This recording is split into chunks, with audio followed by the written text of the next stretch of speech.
L'Organisation mondiale de la santé a récemment fait un important don de matériel au Gabon pour accroître sa capacité de riposte contre la Covid-19. La suite dans un instant. L'état d'urgence prorogé de 45 jours, c'est l'une des décisions issues du Conseil des ministres du mercredi 7 avril 2021. Nous terminerons à l'international où les autorités nigérianes revoquent 4 licences d'exploitation appartenant à Adax Petroleum. C'est tout pour les titres. Bonsoir à tous et bienvenue dans le 1945 sur Média 241.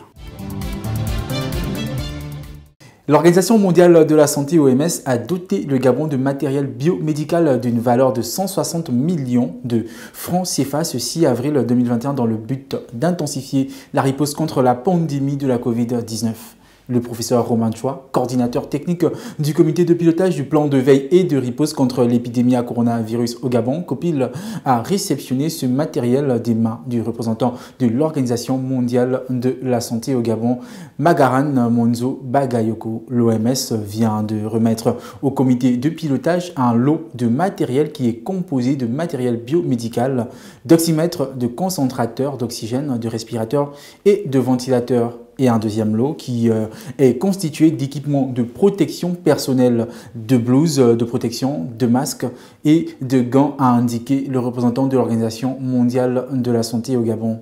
Le Gabon, qui a entamé sa campagne de vaccination le 23 mars dernier, ne cesse de redoubler d'efforts en matière de riposte. Une riposte d'ailleurs saluée et encouragée par Magaran Monzo Bagayoko, pour qui le virus doit être combattu dans toutes ses dimensions. L'OMS accompagne le Gabon depuis le début de la crise sanitaire et ne cesse de multiplier les actions.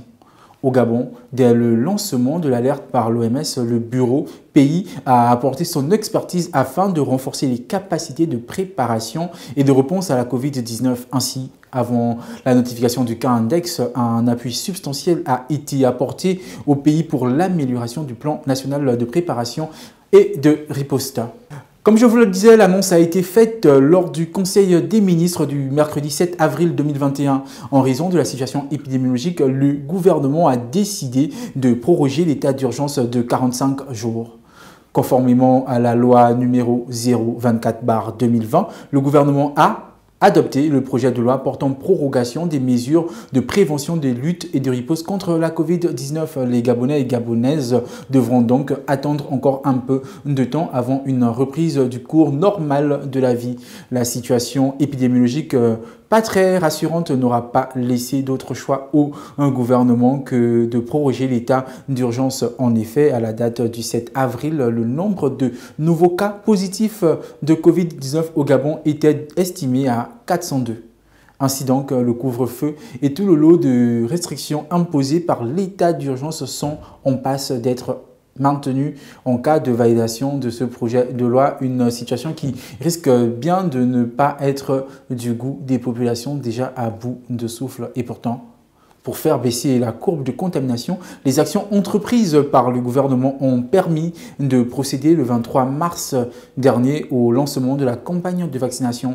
Au 6 avril, le Comité national de vaccination, COPIVAC, révélait qu'un peu plus de 3000 personnes s'étaient déclarées volontaires et avaient reçu leur première dose de vaccin Sinopharm, soit une légère hausse lorsque 4 jours auparavant, seulement 2535 personnes avaient exprimé cette volonté. Nous finissons à l'international. Le Nigeria veut porter sa production de pétrole à 3 millions de barils par jour d'ici à 2 ans, dans un contexte où la production fait le yo-yo sous la barre de 2 millions de barils par jour depuis plusieurs années. Il faut aller vite, quitte à se débarrasser des opérateurs qui n'y investissent pas assez. Mercredi, la direction des ressources pétrolières du ministère nigérian de l'énergie a annoncé la révocation de 4 licences d'exploitation pétrolière appartenant à la société chinoise Adax Petroleum.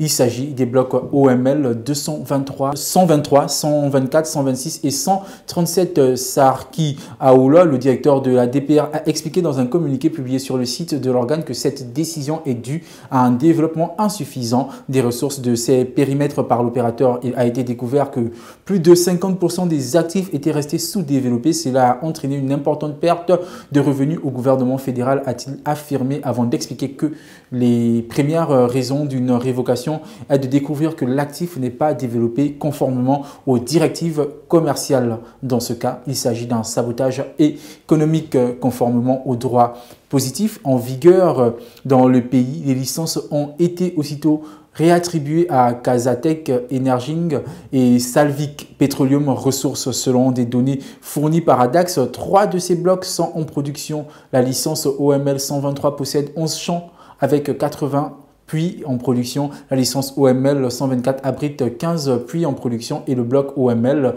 126 17 en activité. Pour l'instant, les dirigeants de la société chinoise n'ont pas encore réagi à la décision. Toutefois, on peut anticiper qu'elles saisiront la justice pour obtenir réparation. La DPR devra alors prouver que l'entreprise ne développait pas les actifs comme convenu.